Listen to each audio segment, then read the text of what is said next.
the Severe MMA Podcast Premium with Sean Sheehan and Graham McDonald.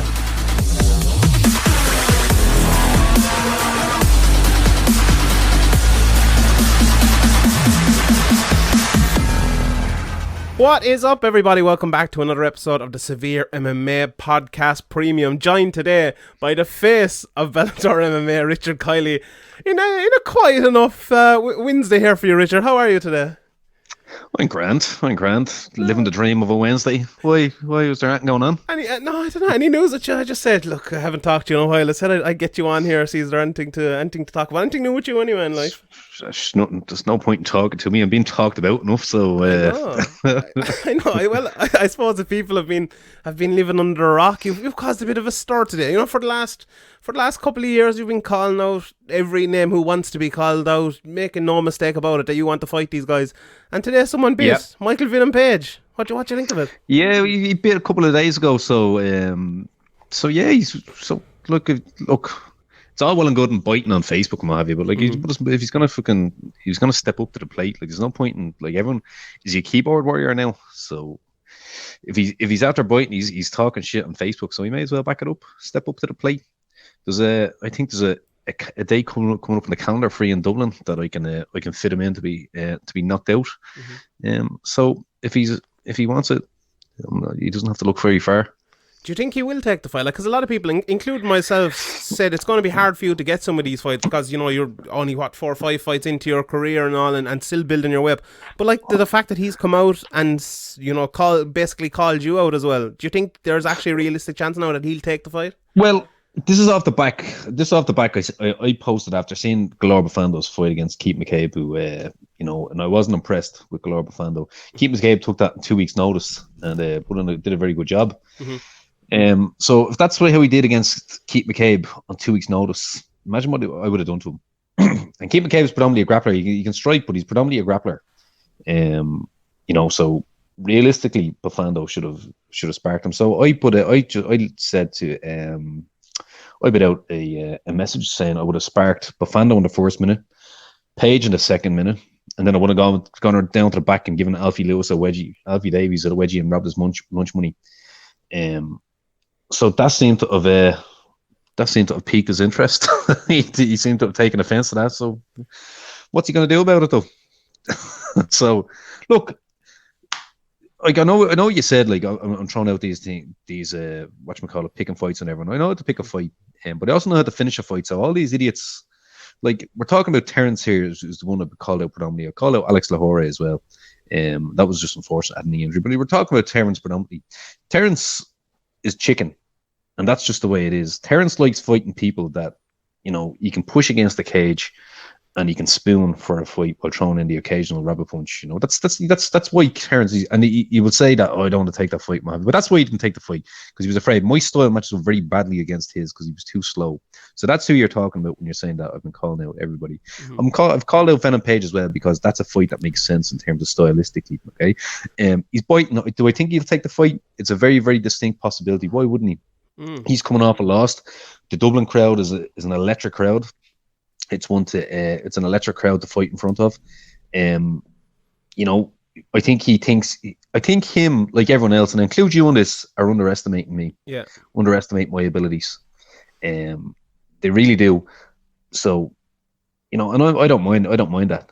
If people wanted to pick me as a kind of a cartoon character, kind of a MMA fighter, they're sorely mistaken. Make no mistake about it, I can knock anyone's lights out. You have a look at Lima. Lima's not particularly a great striker, and that he caught MVP with an arm punch, that knocked him out. Imagine what would have happened if I caught him on the chin.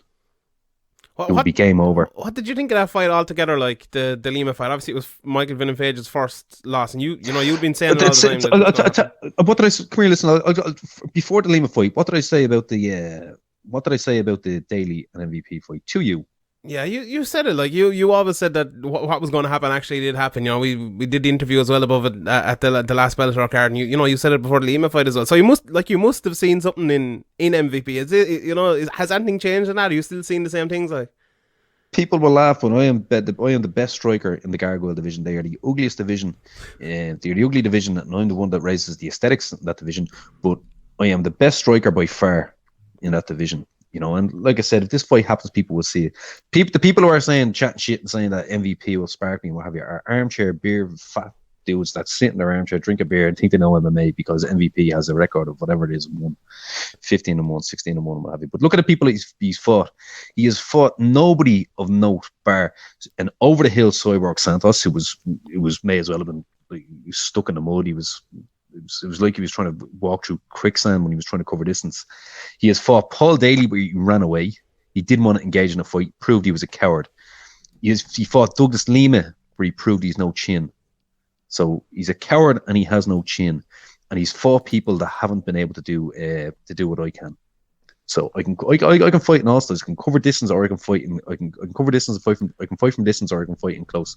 So he is severely underestimating me based on the fact that I'm only 3-1. And I don't even count that one as a loss because, like I said, I was fighting on one leg. But so yeah, but let him underestimate me. If he does underestimate, or if he wants that fight, if he is genuine about defending those little girlfriends that he has, defend their honor in London Shoe Fighters, well, come over. Put his money where his mouth is. I suppose a lot of people, you said the record and everything like that, and a lot of people think if this fight was to happen, it'd be very much a stand-up, kickboxing match. Do you think there's any hope that MVP goes for a takedown if you do fight? Like I said, I've said it about everyone. This supposed world-class striker is going to turn into a grappler very quickly if I land on him. There's two things there. If I catch him a glancing blow, he will turn. After he's rocked, he will go for a shoot. If I land on him cleanly, he's going out, and that's just they're the two permutations of the fight. Mm-hmm. I wanted to ask you one thing as well. Like, a lot of people, obviously, listen to this and watching MMA and stuff, maybe haven't like a grasp of the kickboxing world and kickboxing in general. And if it does turn into a kickboxing match, like, what are your kind of credentials compared to his credentials in kickboxing and in the stand-up world? So I was full contact. So I was multiple time Irish champion in point fighting and full contact kickboxing in the ring. So he would have higher credentials in point fighting. I would have better credentials in full contact kickboxing. Mm-hmm. So that's the way it is. But I've fought both. I've fought point fighting and I've fought full contact. So I know the mechanisms of both styles. Mm-hmm. So. Like the only way he knows how to fight is from distance. What happens when someone closes distance on him? He hasn't been able to fight anyone who would be able to close the distance like I can. He's fought Daly, and Daly, is an accredited striker in his own right, but he's only good against people who will stand in front of him, mm-hmm. and that's how MVP. That's how MVP hit and run. Like I said, he took it was a coward's fight. It wasn't even a fight. It was like a Mexican standoff. Mm-hmm. But I'll switch it back to you, Sean. Who do you like? Who was he fought of? No, an over the hill Cyborg, a Daly who he didn't actually engage in a fight with, and a Lima who he got knocked out by. Like, it was the thing about MVP, and I've said it on the podcast 100 times, that the problem with a lot of Bellator guys is they either give them, for years they gave guys too many easy matchups, and now like an Aaron Peacock have given him too hard. MVP, it was definitely that. When I said before the Douglas Lima fight that this is the real, or before the Paul Daly fight, sorry, that this is the first real fight we're going to see MVP in, and obviously he's 2 real fights now and he's 1-1. So I've said that in the podcast. I'm not saying it just because you're saying, but like, do you think? No, what you're saying is correct and accurate. So it's nothing to do with me. This is reality, And these idiots that are saying that he's going to destroy me and all that. Grand, let him. And I'll be, like I said, I say this after every fight. I'm going to be going around collecting apologies. And throwing out the "I told you so"s, because if he wants a straight up kickboxing match, by all means, let's go. How do you think it'll go?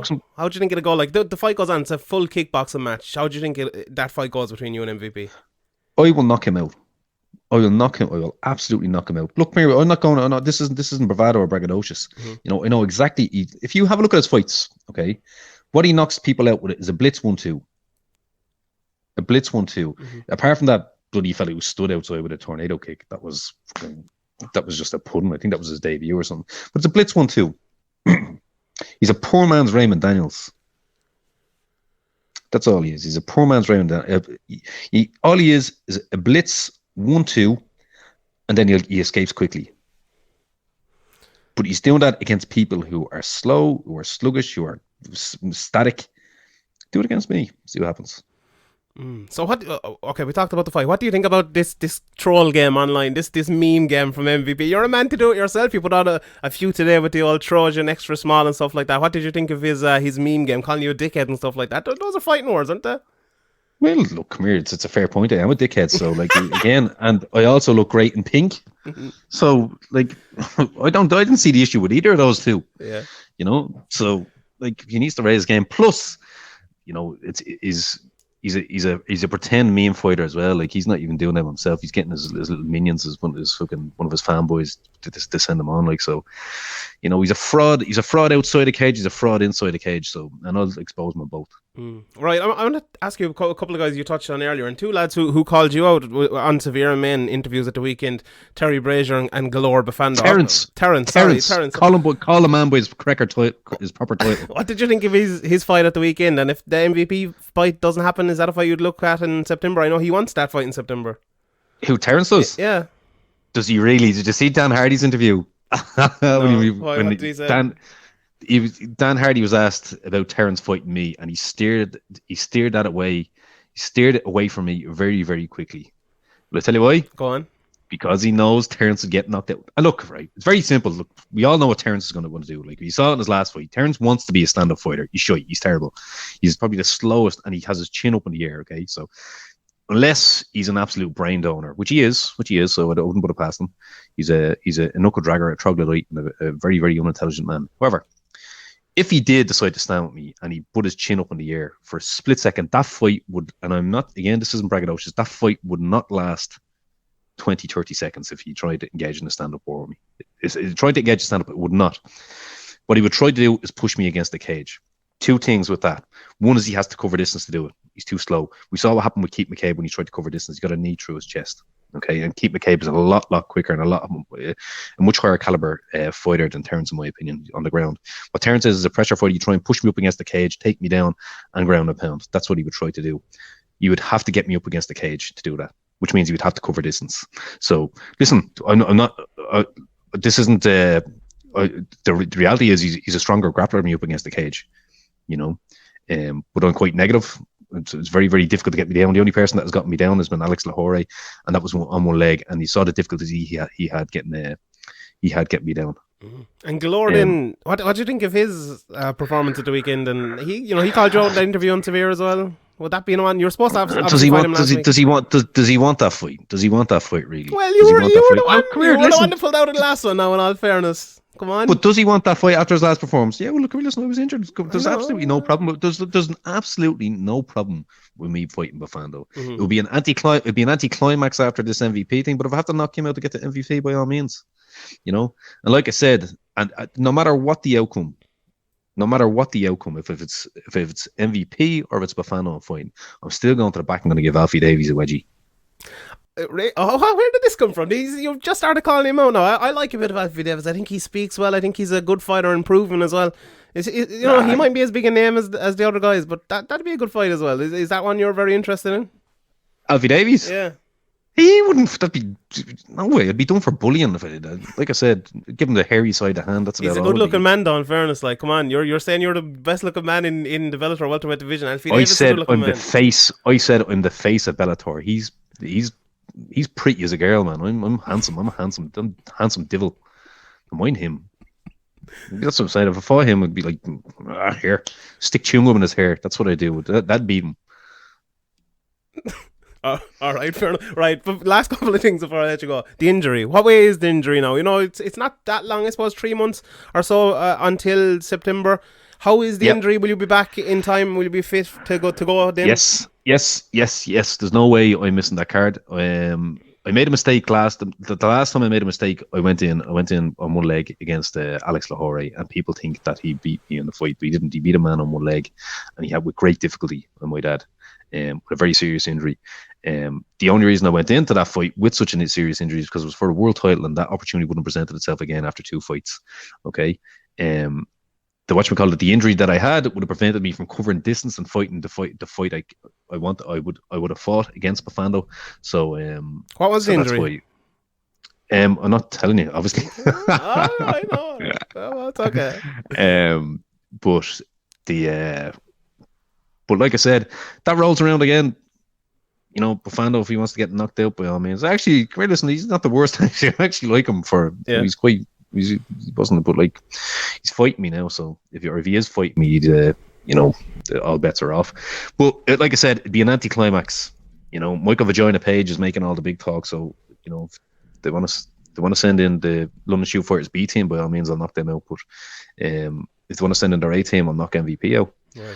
Okay. So Last thing here, right? There's lots of names calling you out, lots of names, you know, on the radar. If you had to pick one, you have the stage here. Go out and tell us the one you want. The one we always say it after these fights. Give us one name. What is your one name? Who do you want in September? MVP. Michael Venom Page. Michael Vagina Page, or whatever you want to call him. Mickey Vagina Page. Him. And Mickey and a vagina in one name. That's fucking decent, isn't it? But yeah, no, Michael Venom Page, that's the fight to make. That's a main event in the Tree Arena. And a lot of people are going to be shocked. I would shock the world if, you know, I'm straight up. If I knock him out, you know, there's nobody, including you, including anyone SevereMMA, gonna depict me as this character, this cartoon character. Oh, he's only 3-1, what have you. People will see my credentials. Will see my abilities if that fight comes along, and people are going to be eating their words. And after that would be my fifth fight, is it? Yeah, my fifth fight, and I'll be in world title in the world title talk. Then if he is in it and I knock him out, why shouldn't I be in it? Yeah, sounds good to me. I've always been a bit of a fan of MVP anyway. If he came around to Dublin, I'd love to see him fighting. You know, everyone knows I have a soft spot for your style, MVP style, the Wonder Boy sort of style. So that fight in Dublin, the main event, sounds good to me. Let's make it happen. Jude Samuel, very well. Do it. Yeah. Jude, sign it. Vagina Page, sign it. Stop all your bullshit talking and you're like fucking trying to brag to your fucking whatever amount of followers you have. If you want to fight, come over in Dublin. It's the best crowd he's going to fight in front of. It's not going to end well for him, but he can always tell his kids or his grandkids that he got knocked out by the face of Bellator in Dublin. It was great crack. All right, Richard. Thanks very much for joining me. You're welcome. Thanks to everyone listening. Right. Follow him, Richard Kiely MMA everywhere. Looking forward to seeing that fight in September. And thanks to everyone for listening. We'll see you all next time. Good luck.